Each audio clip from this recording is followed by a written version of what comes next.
نبی کریم صلی اللہ علیہ وسلم کی چوتھی بیوی حضرت حفصہ بنت عمر بن الخطاب رضی اللہ تعالی عنہما یہ تھی. ان کی نبی علیہ الصلوۃ والسلام کے ساتھ جو ہے وہ حضرت عائشہ رضی اللہ عنہا کے بعد شادی ہوئی. سب سے پہلے حضرت خدیجہ، پھر حضرت سودا اور پھر حضرت عائشہ، یا آگے پیچھے ان کی ہوئی لیکن رخصتی حضرت عائشہ رضی اللہ عنہا کی ہوئی، اور پھر اس کے بعد حضرت حفصہ رضی اللہ تعالی عنہا. تو حفصہ بنت عمر ابن الخطاب ابن نفیل ابن عبد العزیٰ، ان کی والدہ جو ہے وہ زینب بنت مظعون، حضرت عثمان ابن مظعون رضی اللہ تعالی عنہ جو ہے وہ ان کی بہن تھی. یہ حضرت عثمان ابن مظعون کی جو ہے وہ اس حساب سے وہ بانجی ہوئی. آپ کی ولادت جو ہے وہ نبی علیہ الصلوۃ والسلام کی بعثت سے 5 سال پہلے ہوئی.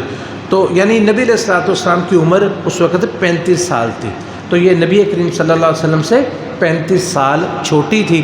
ان کی پہلی شادی حضرت خنیس ابن حذافہ السہمی رضی اللہ تعالیٰ عنہ، یہ بھی السابقون الاولون، یعنی وہ صحابہ کرام جو ابتداء میں اسلام جنہوں نے قبول کیا، ان کے ساتھ ان کی شادی ہوئی تھی. مکہ میں ان کے ساتھ وقت گزارا، پھر ہجرت حبشہ کی اور پھر ہجرت مدینہ بھی کی. حضرت حذافہ رضی اللہ خنیس ابن حذافہ رضی اللہ تعالیٰ عنہ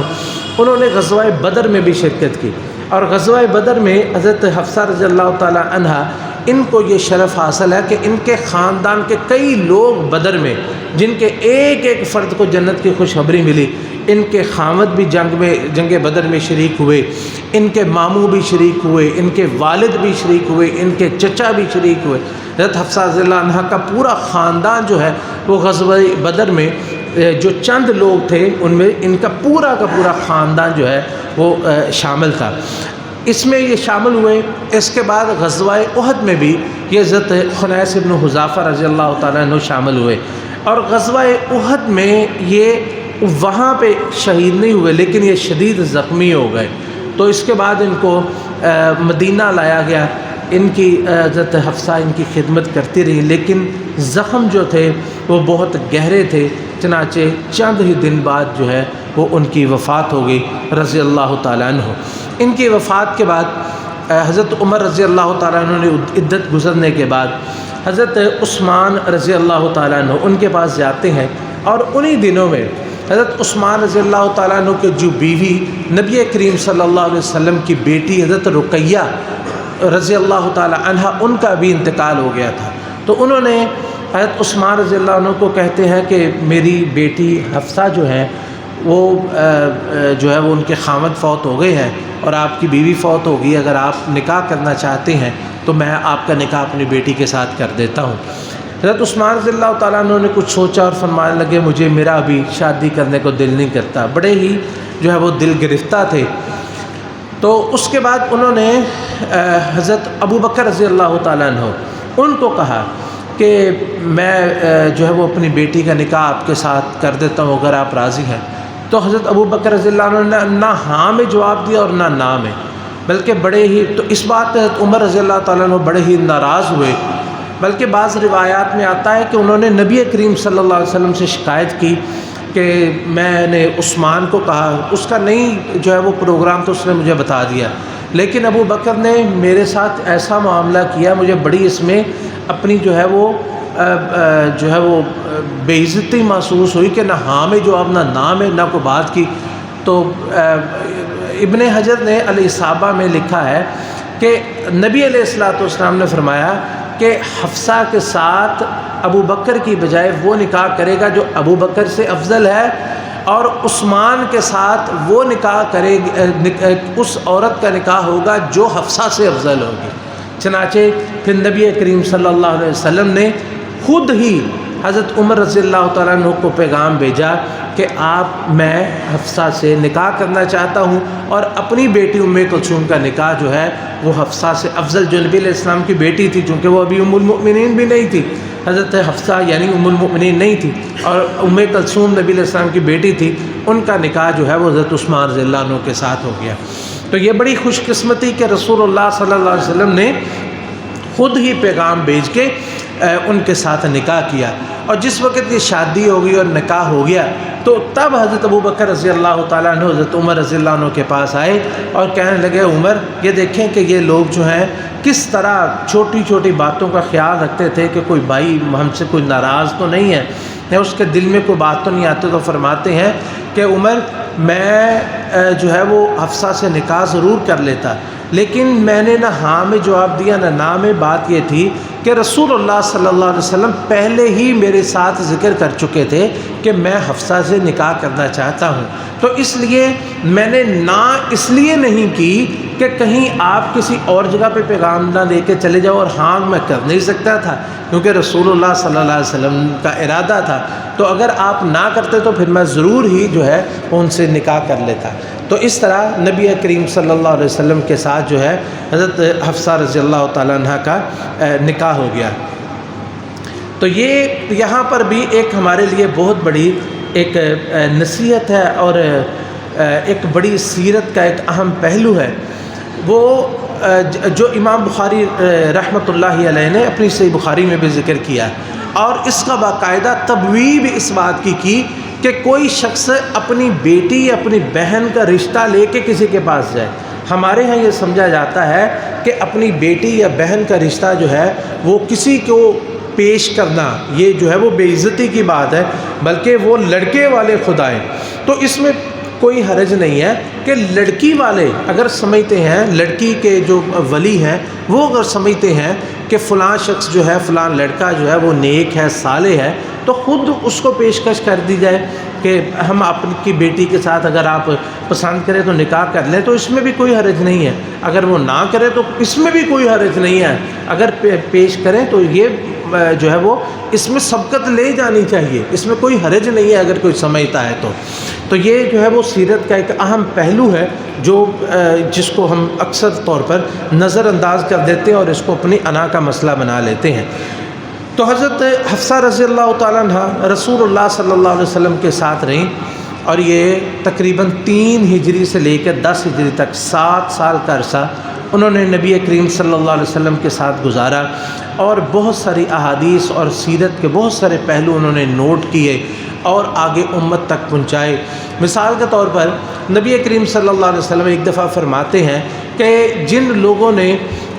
بیعت رضوان کی ہے، جن لوگوں نے بیعت رضوان کی ہے وہ لوگ کبھی بھی جہنم میں داخل نہیں ہوں گے۔ تو حضرت حفصہ رضی اللہ تعالیٰ عنہ ان سے پوچھتی ہیں، صحیح مسلم کی روایت ہے کہ اللہ کے رسول اللہ تعالیٰ تو فرماتے ہیں کہ وَإِن مِّنكُمْ إِلَّا وَارِدُهَا كَانَ عَلَىٰ رَبِّكَ حَتْمًا مَّقْضِيًّا، کہ تم میں سے ہر ایک تم میں سے کوئی ایسا نہیں ہوگا جو جہنم پہ وارد نہیں ہوگا۔ تو یہ لوگ کیسے بچ جائیں گے جبکہ اللہ نے فرمایا کہ تم میں سے ہر ایک اس پہ وارد ہوگا۔ تو حضرت نبی علیہ الصلوۃ والسلام نے فرمایا کہ حفصہ، اللہ تعالیٰ نے اس کے بعد یہ بھی تو فرمایا ہے نا کہ ثُمَّ نُنَجِّي الَّذِينَ اتَّقَوْا وَنَذَرُ الظَّالِمِينَ فِيهَا جِثِيًّا، کہ پھر اس پہ وارد یعنی اس کے اوپر سے ضرور گزرے گے لیکن ہم مومنوں کو نجات دلا دیں گے اور جو کافر ہیں وہ اس کے اندر گر جائیں گے۔ یعنی ایک بڑا اہم سوال تھا جو ہمیشہ جو ہے وہ ہمارے ذہنوں میں آتا رہنا تھا کہ اس کا کیا مطلب ہے۔ جو حفصہ رضی اللہ تعالیٰ عنہ بڑی اپنے باپ کی طرح جرأت تو ان کو ان کی طرف سے ملی تھی، اور سوال کرنے میں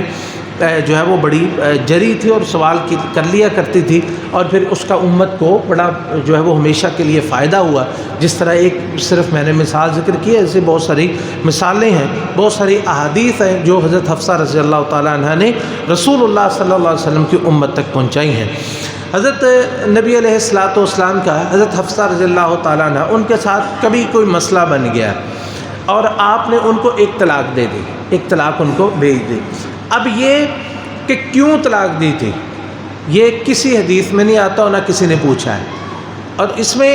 بھی ہمارے لیے بہت بڑی نصیحت ہے کہ کسی کے گھر میں ایسے ہی تانکا جھانکی نہیں کرنی چاہیے جب تک خود نہ بیان کرے۔ نبی علیہ الصلوۃ والسلام کی زندگی جو تھی وہ امت کے لیے نمونہ تھی، لیکن یہ آپ کا ایک نجی ایسا معاملہ تھا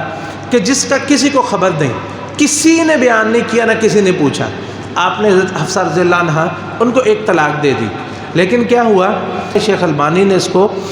سلسلہ صحیحہ میں اور صحیح الجامع اس میں صحیح قرار دیا کہ جبریل امین آئے اور آگے کہنے لگے کہ اللہ رب العزت آپ کو حکم دیتے ہیں، ان اللہ یأمرک ان تراجع حفصہ،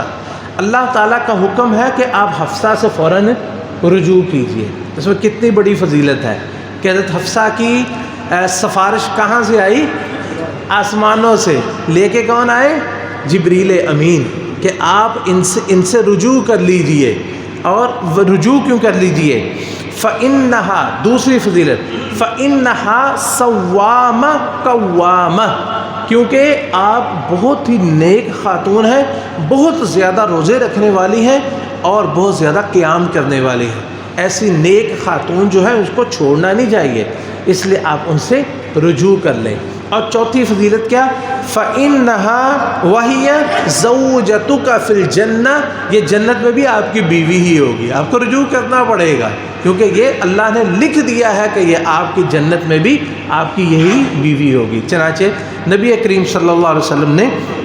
ان سے رجوع کر لیا اور پھر وہ ہمیشہ آپ کے ساتھ رہی۔ رسول اللہ صلی اللہ علیہ وسلم کی وفات کے بعد حضرت حفصہ رضی اللہ تعالی عنہا جو ہیں وہ اپنا وقت زیادہ تر عبادات میں گزارتی تھی، قرآن کریم کی تلاوت میں، دن کے روزے رکھتے، رات کو قیام کرتی، حتیٰ کہ حضرت ابو بکر رضی اللہ تعالیٰ عنہ ان کے دور میں جب قرآن کریم جمع کیا گیا اور پہلی دفعہ جب یعنی ایک مصحف میں جمع کیا گیا، نبی علیہ السلام کے زمانے میں نازل سارا ہو گیا لیکن ایک مصحف میں جمع نہیں تھا، جب جمع ہوا ایک مصحف میں اور حضرت جب مختلف صحابہ ان کی ڈیوٹی لگائی گئی، انہوں نے سارا جمع کیا۔ اب یہ کہ جمع کر کے اس کو رکھنا کہاں پر ہے، تو اس کے لیے صحابہ کرام نے، حضرت ابو بکر نے، عمر نے، دوسرے صحابہ نے حضرت حفصہ رضی اللہ تعالی عنہا کا انتخاب کیا اور وہ مصحف جو ہے وہ حضرت حفصہ کے پاس بطور امانت رکھا گیا۔ اور جس وقت حضرت عثمان رضی اللہ تعالی عنہ ان کے دور میں قراءات میں اختلاف ہوا تو اسی نسخے سے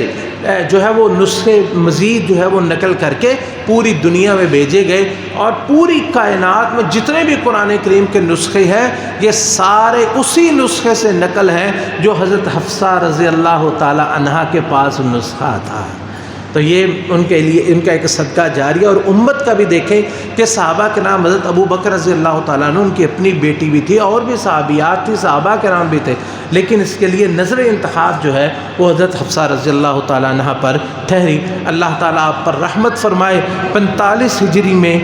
60 سال کی عمر میں آپ کی وفات ہوئی اور بقیع میں آپ کو دفن کیا گیا۔ اللہ تعالیٰ ہمیں ان امہات المؤمنین اور دوسرے صحابہ کرام ان کی سیرت پر چلنے کی توفیق نصیب فرمائے۔ وآخر دعوانا ان الحمد للہ رب العالمین۔